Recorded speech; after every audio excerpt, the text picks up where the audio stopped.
आपको पता है इंदिरा गांधी के जमाने में नसबंदी करने का फैसला कर लिया गया था पॉपुलेशन कंट्रोल करने के लिए कि मर्दों को भी जो है ना नसबंदी करा दी जाए, यानी इनको बच्चे पैदा होने की सलाहियत खत्म कर दी जाए।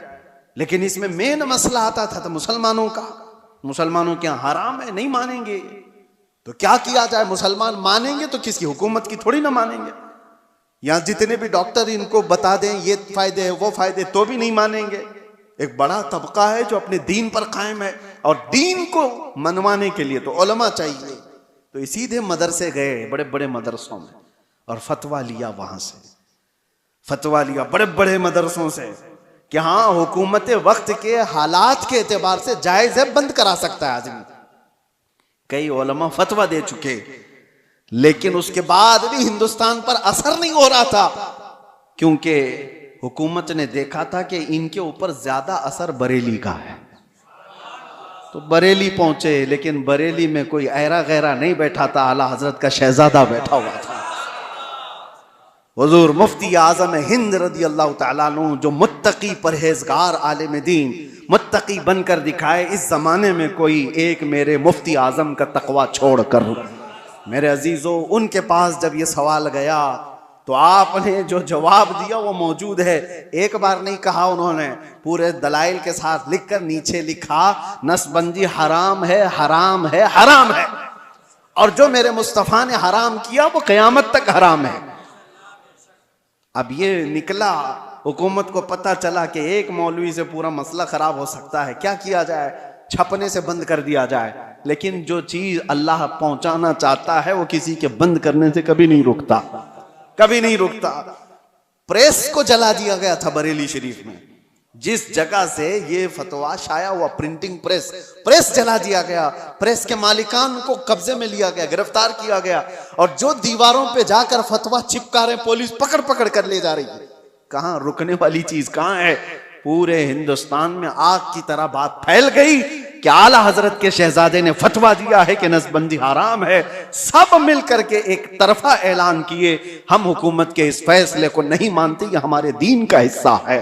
थोड़े दिन हुआ, मुसलमानों को तकलीफें आई, उलमा गिरफ्तार हुए, लेकिन चंद ही दिनों के बाद खबर आई कि लेडी तख्त से उतर गई, हुकूमत ही गिर गई।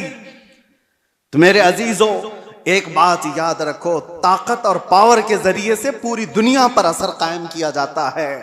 आज अमेरिका की बोली बोलने वाले लोग भी बहुत सारे होंगे, वो जो कर रहा है वो सही है। इजराइल की बोली बोलने वाले लोग होंगे, क्योंकि थोड़ा सा उनके यहां से गोबर मिल जाएगा। हाँ, यहां पर भी बहुत सारे हुए हैं, बहुत सारे हैं। ये जो कर रहे हैं, मस्जिदें तोड़े, खानकाहें तोड़े, माबदें तोड़े, इससे कोई बात नहीं।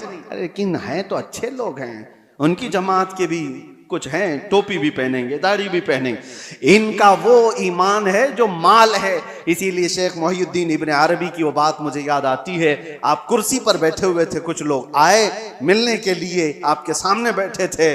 आपने बयान करते करते अचानक कहा, तुम्हारा खुदा मेरे पैरों के नीचे रहता है। लोगों से इतना कहा तो लोग भड़क गए। इतने बड़े आलिम दीन, इतने बड़े सूफी, और कुफ्र का फतवा लगाकर निकल गए, ये तो काफिर हो गया। दो लोग बैठे रह गए। उन्होंने पूछा, हुजूर आपके ऊपर कोई चीज आ गई, आपने ऐसा जुमला क्यों कहा, खुदा पैरों के नीचे रहता है, ये तो बहुत बड़ा गिरा हुआ जुमला। आपने कहा, सबर, वो भी मुझे पूछ सकते थे लेकिन वो इसलिए आए ही नहीं थे। मैं जानता हूं उन लोगों को, मैंने क्यों कहा वो बताता हूं। उसके बाद आपने अपने पैरों के नीचे से चटाई उठाई तो देखा सोने के चांदी के सिक्के पड़े हुए थे। कहा, यही उनका खुदा है, वो इसकी इबादत करते हैं। मैंने ये नहीं कहा कि मेरा खुदा पैरों के नीचे है, मैंने कहा तुम्हारा खुदा मेरे पैरों के नीचे। ऐसी जमात हर जमाने में होगी जिनका खुदा माल है, जिनका खुदा पैसा है। कुरान में भी अल्लाह ने फरमाया, अराअयत मन इत्तखज़ इलाहहु हवा, ऐ रसूल क्या आपने नहीं देखा, कुछ वो लोग हैं जिन्होंने अपने ख्वाहिशात को अपना खुदा बनाया हुआ है। अल्लाह ताला फरमाता है, क्या आप ऐसे लोगों की वकालत करेंगे, क्या आप ऐसे लोगों की सिफारिश करेंगे? ये वो लोग हैं, अल्लाह फरमाता है, इनहुम इल्ला कल अनआम बल हुम अदल, ये तो जानवरों से भी ज्यादा गुमराह लोग हैं। अल्लाह फरमाता है जानवरों से भी ज्यादा गुमराह हैं। बस मुझे फिक्र है, इसलिए मैंने सारी बातें की कि अल्लाह हमारे ईमान की हिफाजत करे। आने वाला जो दौर है, हुकूमत जिसकी होगी, पावर जिसका होगा, ताकत जिसकी होगी, लोग उसकी बोली बोलने लग जाएंगे। मिडल ईस्ट के जो असरात हैं, आज मिडल ईस्ट में जो जंगें जारी हैं, या अगर इस मोड़ पर चली जाती हैं, किसी और कौम का दबदबा आता है, तो मुसलमानों के अकीदे पर भी असर कर सकता है। आगे चल करके हजारों लोग आने वाली नई हुकूमत के बुलबुले हो जाएंगे, उनके मुरीद हो जाएंगे। वो कहेंगे कि ये देखो, ये हक जमात है, ये आ गई, ये हक जमात है, इसको अल्लाह ने ताकत दिया और ये पावर पर आ गए। मेरे अजीजों, ये सारी चीजें कौन आता है कौन जाता है, इससे सरोकार नहीं। एक बात ये देखो, मेरे नबी का अगर गुलाम है तो चटाई पर बैठा भी हो तो मेरा इमाम है, और नहीं है तो उससे मेरा कोई ताल्लुक नहीं। माल और पैसा और ताकत और हुकूमत और सियासत तुम्हारे दीन को बदलने में असर न करे, इतना ईमान पैदा करो। और ये कब होगा? जब तुम कदम मुस्तफ़ा से लगे रहोगे।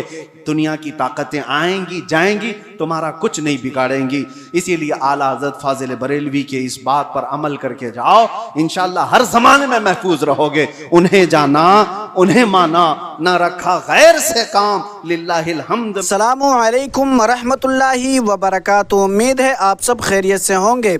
मेरे अजीज़ों, वाकई ये बयान सिर्फ एक तकरीर नहीं बल्कि ईमान को झंझोड़ देने वाली एक सदा है। आज हम ऐसे दौर में जी रहे हैं जहां लोगों ने माल, ताकत, सियासत और दुनियावी मफाद को सब कुछ समझ लिया है। हक और बातिल का फैसला अब कुरान और सुन्नत से कम और ताकत व मीडिया से ज़्यादा किया जा रहा है।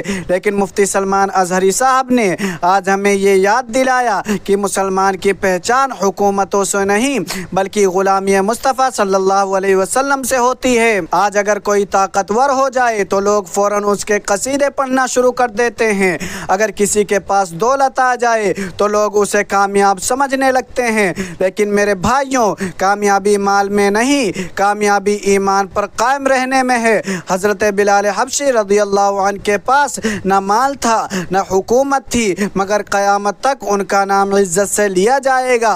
और फ़िरऔन के पास सल्तनत थी, खजाने थे, ताकत थी, लेकिन आज उसका नाम लानत के साथ लिया जाता है। यही बात आज के बयान में समझाई गई कि हर ताकत हक नहीं होती और हर कमज़ोर बातिल नहीं होता।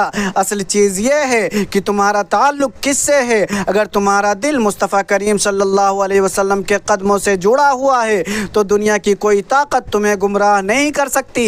लेकिन अगर दिल दुनिया के माल और ताकत की मोहब्बत में गिरफ्तार हो गया तो फिर इंसान आहिस्ता आहिस्ता अपना ईमान भी बेच देता है। मेरे अजीज़ों, तारीख गवाह है कि हर दौर में ऐसे लोग आए जिन्होंने दीन को बदलने की कोशिश की, मगर अल्लाह ने अपनी दीन की हिफाजत फरमाई। कभी आला हज़रत इमाम अहमद रज़ा खान रहमतुल्लाह अलैह खड़े हो जाते हैं, कभी मुफ्ती आज़म हिंद रहमतुल्लाह अलैह हक का इल्म बुलंद कर देते हैं। क्यों? क्योंकि ये लोग दुनिया से नहीं डरे, सिर्फ अल्लाह से डरे। आज हमें भी अपने दिल से एक सवाल पूछना चाहिए, क्या हमारा ईमान सिर्फ आसान हालात तक महदूद है या हम मुश्किल वक्त में भी दीन पर कायम रहेंगे? क्योंकि आने वाला वक्त ईमान वालों के इम्तिहान लेगा। लोगों को खरीदने की कोशिश होगी, अकीदे बदलवाने की कोशिश होगी, हक को बातिल और बातिल को हक बनाकर दिखाया जाएगा। लेकिन उस वक्त वही बच पाएगा जिसका दिल इश्क़ रसूल सल्लल्लाहु अलैहि वसल्लम से मजबूती से जुड़ा होगा। इसलिए मेरे भाइयों और बहनों, दुनिया की चमक दमक से धोखा मत खाओ। माल आए तो शुक्र अदा करो, ताकत मिले तो आजिज़ी इख्तियार करो और हर हाल में अपने आप को नबी करीम सल्लल्लाहु अलैहि वसल्लम के दामन से वाबस्ता रखो। क्योंकि जिसका सहारा मुस्तफ़ा सल्लल्लाहु अलैहि वसल्लम बन जाए फिर उसे ज़माने की कोई ताकत नुकसान नहीं पहुँचा सकती।